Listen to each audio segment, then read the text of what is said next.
तो अब हम इंक्लाइन प्लेन की बात कर रहे हैं। तो इंक्लाइन प्लेन में मैंने क्या सिखाया आपको कि इंक्लाइन प्लेन में सपोज ये मेरे पास कोई भी सरफेस है। मैं इसको थोड़ा सा दोबारा एक्सप्लेन कर रहा हूँ ताकि रिकॉर्ड भी हो जाए मेरी बात। ये मेरे पास जो है वो कोई इंक्लाइन प्लेन है, ठीक है। इंक्लाइन प्लेन होता क्या है, किसी हॉरिजॉन्टल सरफेस से कोई और सरफेस रेज्ड होती है। तो यहाँ पे आपने क्या रखा, यहाँ पे आपने रखा कोई ब्लॉक या कोई मास, तो इसका वेट डाउनवर्ड एक्ट करेगा mg। इस mg के आपने दो कंपोनेंट कर लिए, एक हो जाएगा mg cos थीटा और एक डाउनवर्ड एक्ट करेगा, इसको हम कहेंगे mg sin थीटा। अच्छा, एक और फोर्स एक्ट करेगी इसमें, वो होती है normal contact force, capital N, ठीक है। और एक फोर्स और ऐड करती है, अगर ये इंक्लाइन प्लेन रफ है तो फ्रिक्शन है, और फ्रिक्शन हमेशा अपोजिशन ऑफ मोशन में ऐड करती है। तो इसके चांसेस क्या है कि ब्लॉक आपका स्लिप हो जाएगा नीचे, तो फ्रिक्शन फोर्स आपकी बैकवर्ड ऐड करेगी। और friction force normally small f से शो करते हैं हम लोग।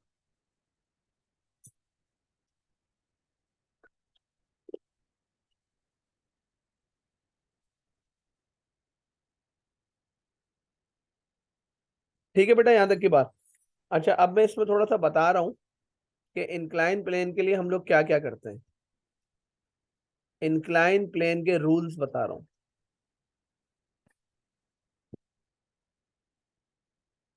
इंक्लाइन प्लेन के रूल्स क्या क्या है। अच्छा, ये हर जगह फॉलो होंगे। इंक्लाइन प्लेन का रूल नंबर 1 है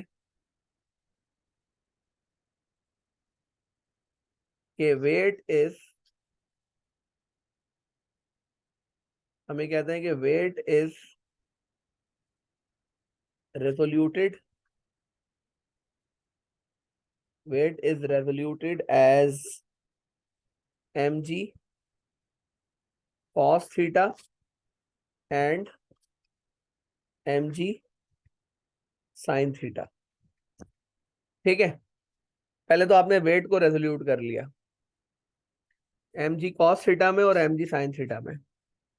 अच्छा, अब रूल नंबर 2 क्या है, mg cos theta is balanced by normal contact force,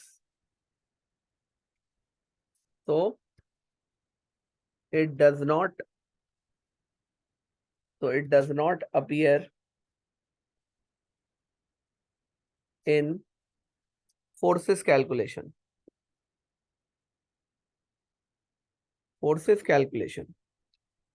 तो इंक्लाइन प्लेन पे mg cos थीटा समझे कि यूजलेस है, ये हमारा इस्तेमाल ही नहीं होता, ये नॉर्मल कांटेक्ट फोर्स से बैलेंस हो जाता है।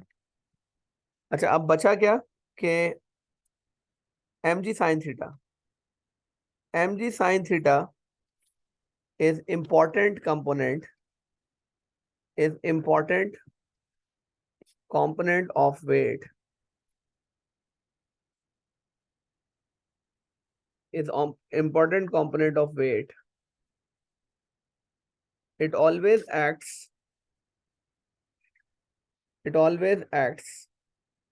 down the slope. It always acts down the slope regardless of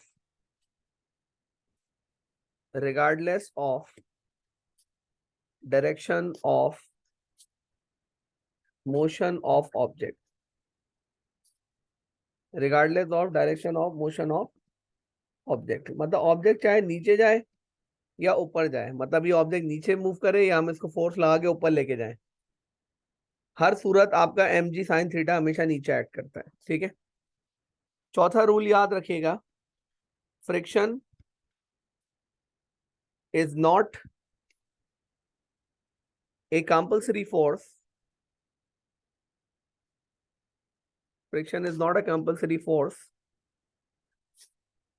if inclined plane is smooth। मतलब बात दफा क्वेश्चन खुद कहता है कि inclined plane is smooth और frictionless और फ्रिक्शन लेस, तो friction force does not exist, does not exist। मतलब friction is not a compulsory, ऐसा नहीं है कि फ्रिक्शन हमेशा लगेगी। अगर हम इंक्लाइन प्लेन की मोशन कंसीडर कर रहे हैं और फ्रिक्शन लाजमी लगेगी, ऐसा कोई रूल नहीं है। Friction is not a compulsory force if incline plane is smooth और फ्रिक्शन लेस, तो friction does not exist. If incline plane is rough, if inclined plane is rough, तो फ्रिक्शन एक्ट्स, फ्रिक्शन एक्ट्स मतलब फिर friction act करेगी, friction acts in the opposite direction of the motion.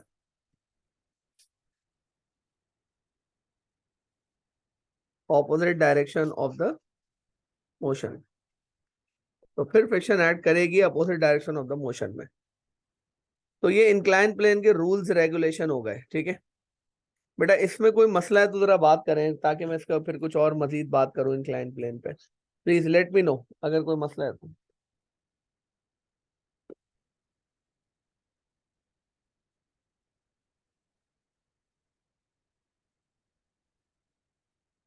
जी बेटा, at least जरा बता ही दें कि समझ आ रही है बात, नहीं आई यस नो करके मुझे थोड़ा बता दें ताकि मैं आगे बढ़ूं फिर।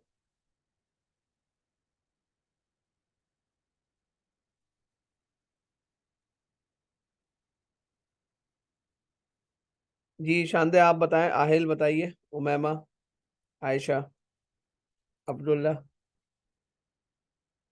सर कोई मसला नहीं है।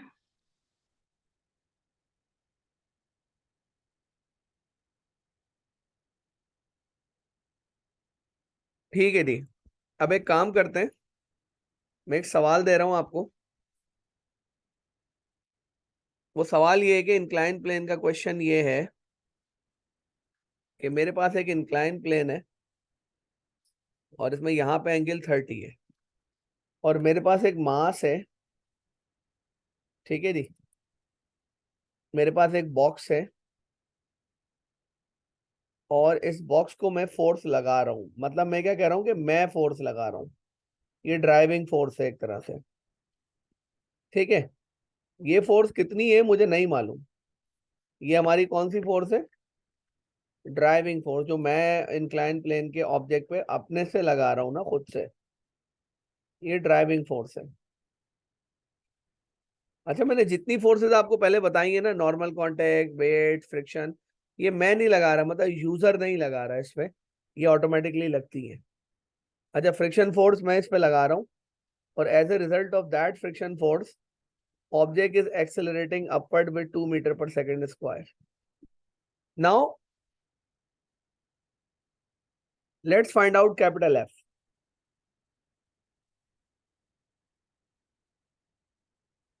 कैपिटल एफ आपने फाइंड करना है इसका।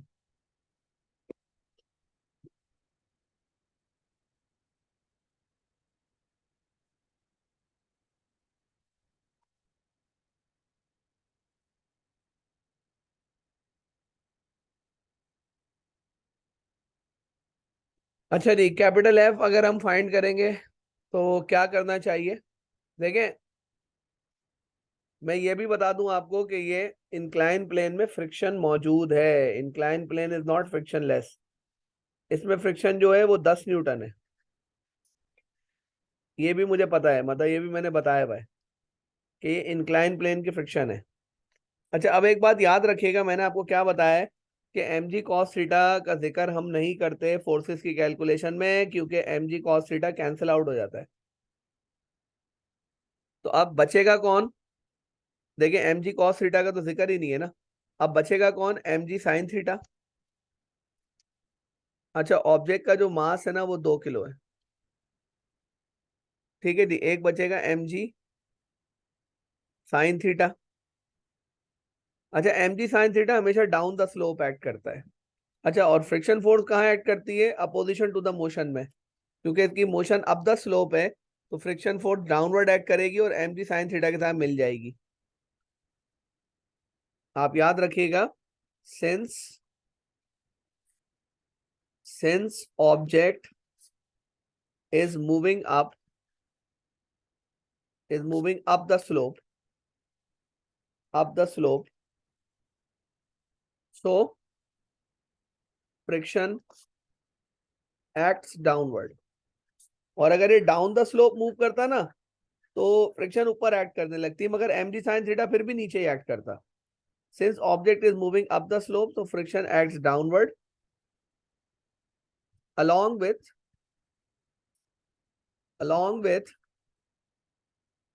mg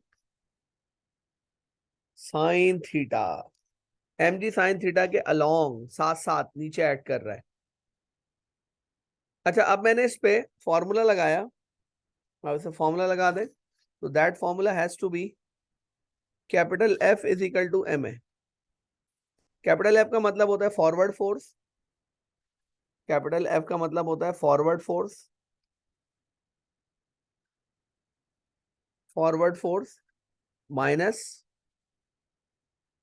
backward force. जिस डायरेक्शन में ऑब्जेक्ट एक्सेलरेट करता है वो फॉरवर्ड होती है, और जिसमें नहीं करता वो बैकवर्ड होती है, रेजिस्टिव फोर्स होती है. तो मेरे पास फॉरवर्ड फोर्स एक ही है, कैपिटल F, और बैकवर्ड फोर्सेस हैं mg sin theta plus small f यानी friction force is equal to ma.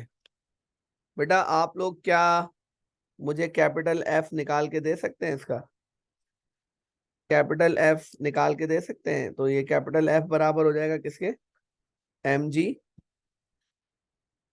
sin theta minus f equals ma. तो कैपिटल F यानी कि ड्राइविंग फोर्स बराबर हो जाएगी ma plus f plus mg sin theta. Placement करें जरा वैल्यूज की, क्या होता है. तो ma तो हमें पता है कि मास कितना है 2 और एक्सेलेरेशन कितनी है 2, प्लस f, फ्रिक्शन फोर्स भी पता है 10, फ्रिक्शन फोर्स भी तो पता है 10 है ना, 10 is the friction force plus mg sin theta यानी कि 2 इंटू 10 ले लेते हैं ग्रेविटेशनल फील्ड डिस्टेंस फिलहाल, और इंटू mg अच्छा mg तो हो गया, mg sin थीटा, तो sin थीटा की जगह sin 30. बेटा वैल्यू कैलकुलेट करके जरा आंसर बताएं कितना आ रहा है.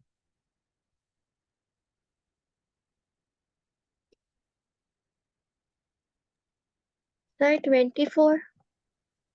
24. देखें आप लोग, देखें सब 24 आ रहा है इसका आंसर.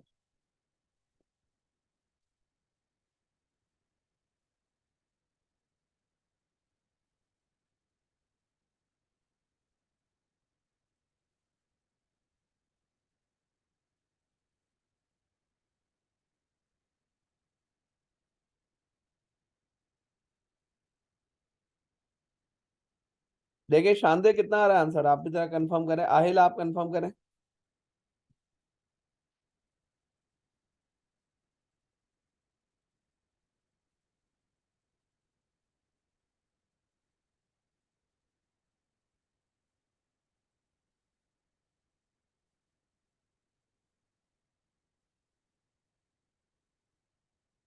जी अब्दुल्ला कितना आ रहा है?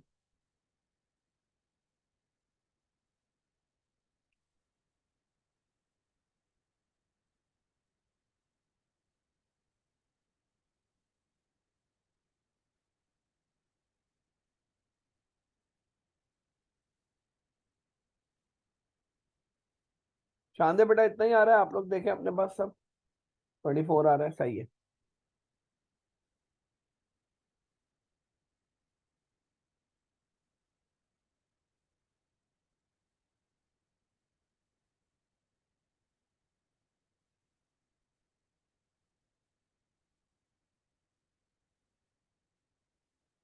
ठीक है जी, तो सबके पास तकरीबन इतना ही आंसर आ रहा है हमारे पास 24. तो ये न्यूटन लॉस की कुछ एप्लीकेशन थी, फर्स्ट और सेकंड लॉ की. ठीक है. अच्छा, अब इंशाल्लाह हम लोग अगली क्लास में इसमें देखेंगे थर्ड लॉ की एप्लीकेशंस. आ जाओ, थर्ड लॉ की एप्लीकेशंस में क्या आ जाएगा, लॉ कंजर्वेशन ऑफ मोमेंटम भी आ जाएगा, कोलिशन भी आ जाएगा, बहुत सारी चीजें आ जाएंगी हमारे पास कल की क्लास में इसमें। तो थर्ड लॉ की एप्लीकेशन इंशाल्लाह देखेंगे नेक्स्ट क्लास में, इसको देखते हैं। मैं इसकी रिकॉर्डिंग्स वगैरह अपलोड कर देता हूँ, आप इन